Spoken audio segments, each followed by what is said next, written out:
Magandang araw sa inyo mga chong at Merry Christmas po sa inyong lahat. Ngayon ay magpupurga po tayo dito sa alaga naming inahin na nagkaroon ng false pregnancy nung nakaraan. Bali, pupurgahin natin siya at pakatapos po nito ay magtuturok tayo sa kanya ng multivitamins. At hoping po tayo na sa pamamagitan ng pagpupurga at pagtuturok ng multivitamins, ibabalik po ulit siya sa paglalandi mga chong. Ivermectin po itong gagamitin natin na pamurga. Injectable po ito mga chong at magbibigay po tayo sa kanya ng 6 ml dahil medyo malaki po yung pangangatawan nitong alaga naming inahin. Bali, ang tamang dosage po sa pagtuturok ng injectable na pamurga tulad nitong ivermectin ay 1 ml sa bawat 33 kilograms o body weight nung inahin na tuturokan natin mga chong. At estimate po namin sa timbang nitong alaga naming inahin ay nasa 180 kilos above po ito. Kaya pwede na 6 ml po yung ituturok natin sa kanya. Subcutaneous injection o sa ilalim lang ng balat yung tamang pamamaraan ng pagtuturok na itong pamurga mga chong. At dito po natin ito ituturok sa bandang leeg. Bali, puposisyon lang po tayo ng maganda at ituturok po natin ito ng paslant para masigurado po natin na sa ilalim lang ng balat mapupunta yung gamot.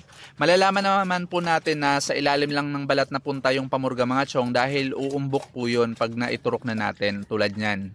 Bali, pinapaliguan na pala muna natin bago po natin tinuturukan ng pamurga yung alaga nating inahin. At sa umaga po tayo nagtuturok ng pamurga mga chong. Isinasabay po natin ito sa pagkain niya para yung atensyon ng alaga nating inahin ay nasa pagkain kaya hindi siya gaanong papalag kapag tinurukan na natin siya ng pamurga. At gauge 20 na 3/4 inch po yung ginamit natin karayom dito mga chong. Bali, napurga rin pala natin to mga chong gamit ang powder na pamurga nung inaakala natin na 100 days na yung pagbubuntis niya dahil nga ina-expect natin noong December 15 ay dapat manganganak na ito pero hindi nga nangyari yon.